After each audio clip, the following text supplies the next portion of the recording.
Assalamualaikum warahmatullahi wabarakatuh. Selamat datang di Cerita Mata, berbagi cerita dari yang terlihat mata. Disclaimer, saya bukan cenayang, bukan paranormal atau yang sejenisnya. Saya hanya kebetulan saja terkadang bisa melihat mereka. Cerita Mata kali ini akan bercerita tentang pengalaman horor saya di Lombok, NTB. Di sini banyak sekali saya mengalami kejadian horor hingga terpaksa harus melihat salah satu kejadian tragis dari kisah mereka. Penasaran dengan ceritanya? Berangkat! Sekitar tahun 2010, saya dan keluarga berlibur ke Lombok. Saat itu saya pergi berempat dengan istri, kakak, dan tante saya. Alhamdulillah berjalan lancar dan cuaca cerah. Saking cerahnya sampai cuaca tuh panas banget.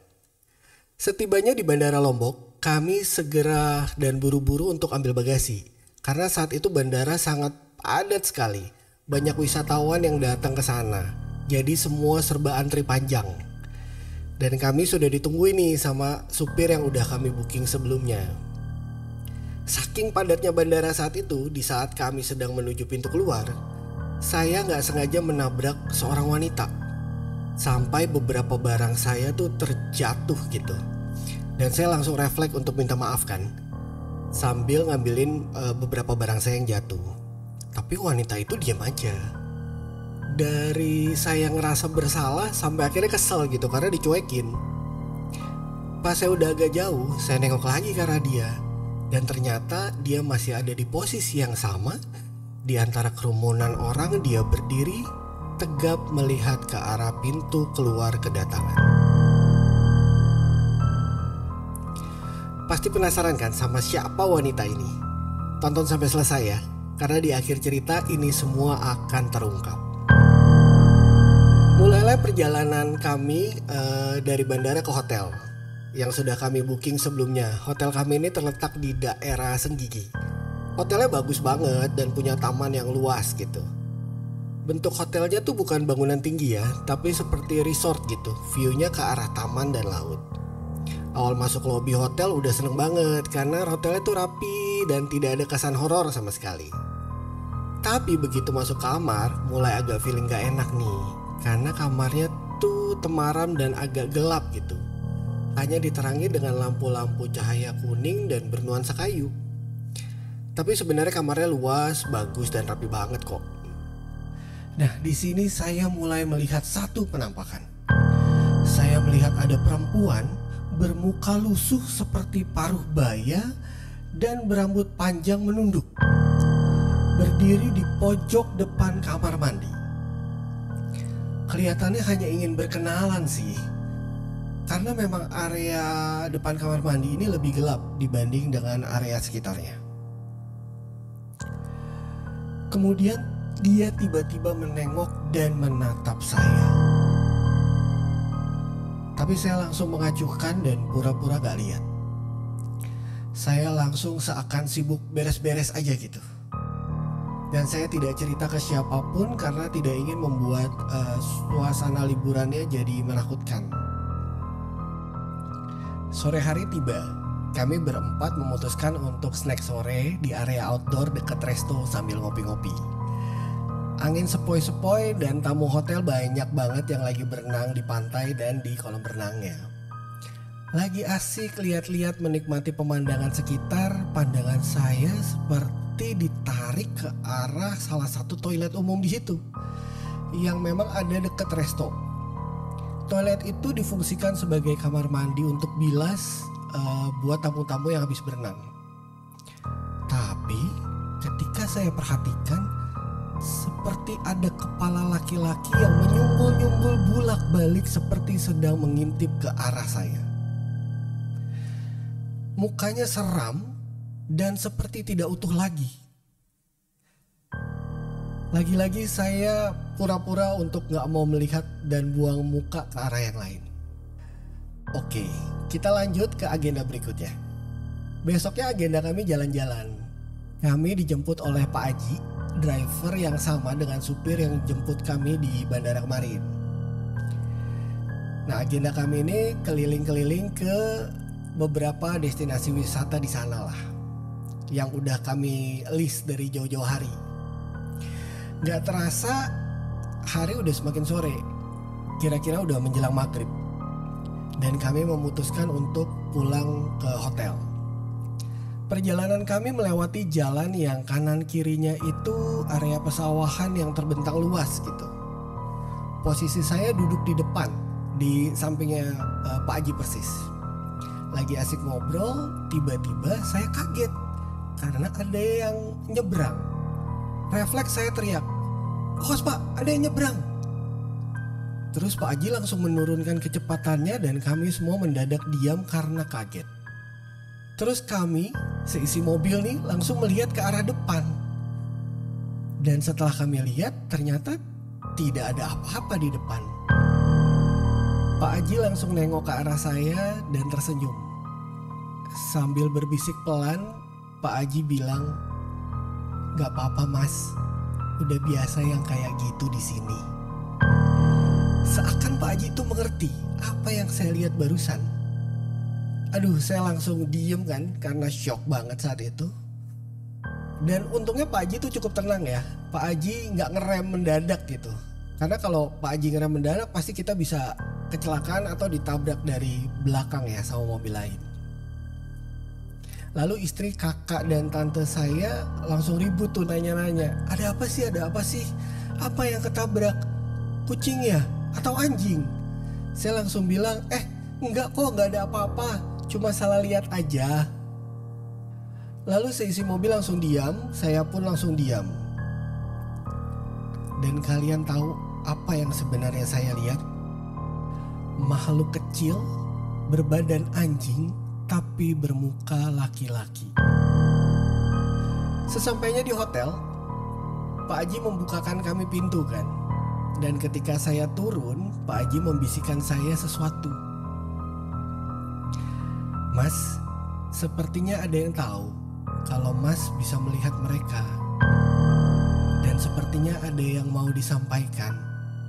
Gak apa-apa Mas, dia cuma ingin didengar."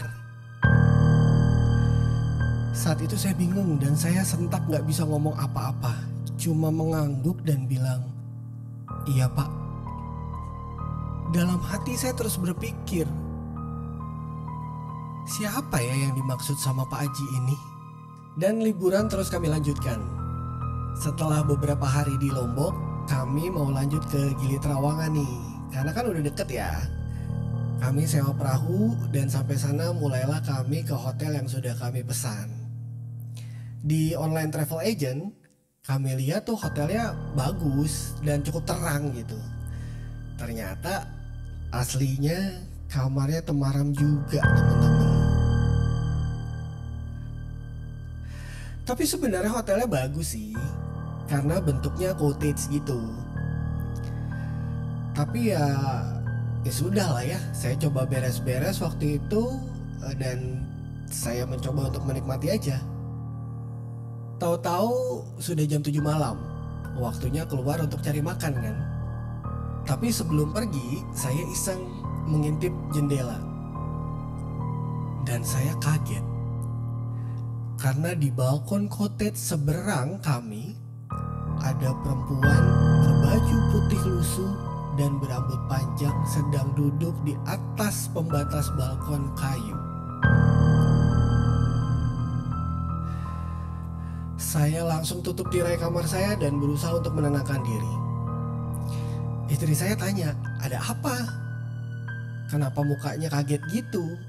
Sambil dia ngelihat keluar dan menyibakkan tirai yang tadi saya tutup. Dia cuma bilang, "Sepi ya?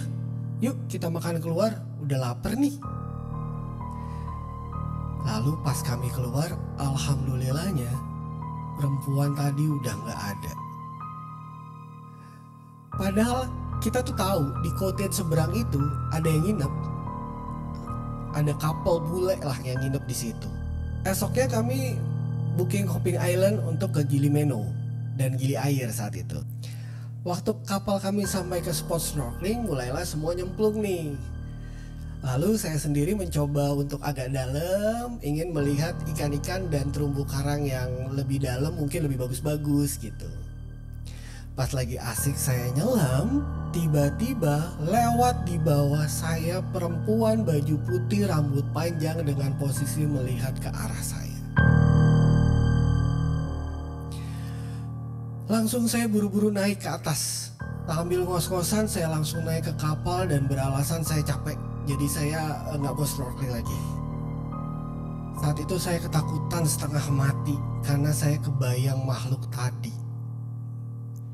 Oke, sudah begitu banyak ya penampakan yang saya lihat dan belum sampai di sini karena masih banyak cerita horor yang lainnya. Esok sorenya karena cuaca cerah, kami memutuskan di Gili Trawangan muter-muter pakai sepeda sewaan nih. Kakak saya dan tante saya pakai sepeda masing-masing, sementara saya dan istri saya menggunakan sepeda tandem. Ketika kami mulai jalan, ternyata di beberapa jalan itu masih ada yang berbatu gitu, jadi belum mulus. Tapi jok sepeda tandem yang kami sewa ini ternyata agak keras. Jadi istri saya berulang-ulang minta berhenti karena gak nyaman sama kursi sepedanya kan. Lalu ketika kami melewati hutan, istri saya minta berhenti lagi untuk istirahat sebentar. Dan saya lihat tante saya sudah jauh di depan gitu. Dan disusul oleh kakak saya juga saat itu. Tapi anehnya, saya melihat kakak saya belok ke kanan sendirian naik sepeda ke dalam hutan. Padahal harusnya jalanan itu cuma lurus aja ke depan. Saya langsung kaget, hampir aja saya teriak buat manggil kakak saya. Tapi saya ingat, kayaknya itu bukan dia deh. Gak mungkin dia berani untuk masuk ke dalam hutan itu sendirian. Ini pasti makhluk yang berwujud seperti kakak saya. Ya, mungkin tujuannya ingin menyesatkan kami saat itu. Dan saya juga baru ingat ternyata itu sudah menjelang maghrib. Langsunglah saya buru-buru ajak istri saya untuk segera kembali ke tempat penyewaan sepeda. Sampai di sana, alhamdulillah kakak dan tante saya sudah menunggu kami. Lalu sempat saya tanyakan ke kakak saya, tadi sempat mau masuk ke dalam hutan ya? Lalu dia menjawab, hah? Aku sepeda lurus aja ngikutin jalan, gak ngeliat hutan sama sekali. Emang kamu ngeliat apa? Lalu ya saya jawab, oh enggak lihat apa-apa, cuma salah lihat aja kali. Dalam hati, berarti benar kecurigaan saya. Ada makhluk yang menyerupai kakak saya berarti. Iya, tapi kalau teman-teman ngikutin cerita Mata dari awal, teman-teman pasti tahu ya bahwa kakak saya ini tuh wangi gitu. Jadi sering banget makhluk halus tuh ingin deket sama dia atau menyerupai dia. Serem banget ya. Dan singkat cerita, tibalah kita di malam hari sebelum besoknya kita balik ke Jakarta. Malam itu saya ingin menikmati malam sambil ngopi di balkon cottage-nya kami. Dan saat itu saya sendirian. Tiba-tiba ketika saya sedang menikmati kopi sambil melihat pemandangan, di kursi sebelah saya ada wanita berbaju lusuh dengan wajah pucat terdiam melihat ke arah saya. Di situ mulut saya seperti terkunci, tidak bisa berkata apa-apa. Saya ketakutan parah. Dalam hati saya berusaha untuk berdoa agar dia segera pergi. Tapi entah kenapa dia tetap ada di situ, gak pergi-pergi. Sampai akhirnya saya berkata dalam hati, kamu ini siapa? Apa mau kamu? Kenapa kamu mengikuti saya terus? Setelah saya mengucap itu dalam hati, tiba-tiba dia menghilang. Saya langsung bernafas lega saat itu dan berusaha untuk menenangkan diri. Sambil saya berpikir, apa ini yang dimaksud Pak Haji berapa hari lalu? Akhirnya saya masuk, beres-beres dan mencoba untuk tidur. Dan disinilah yang membuat saya kaget. Di dalam tidur saya Saya mendapatkan semua jawaban pertanyaan saya melalui mimpi. Di mimpi saya melihat pasangan suami istri, dan suaminya ini berprofesi sebagai abdi negara atau TNI lah ya kita menyebutnya. Dan saat itu istrinya ini sedang mengantarkan suaminya ke bandara untuk pergi bertugas. Dan sepertinya suaminya ini ditempatkan di salah satu hutan pedalaman. Entah untuk misi apa. Lalu bertahun-tahun wanita ini hidup sendiri menunggu suaminya pulang. Namun tiba-tiba dia dikabarkan bahwa suaminya telah meninggal dunia dan jasadnya tidak ditemukan. Ia tidak terima, ia marah dan ia tidak berhenti menangis. Berhari-hari, berbulan-bulan ia tetap berusaha untuk menunggu suaminya. Sampai akhirnya dia sudah tidak kuat lagi dan ia memutuskan untuk bunuh diri. Dan ternyata ketika saya perhatikan, wanita inilah yang selalu hadir dan mengikuti saya. Dan yang lebih membuat saya kaget, ternyata sosok suaminya mirip dengan saya.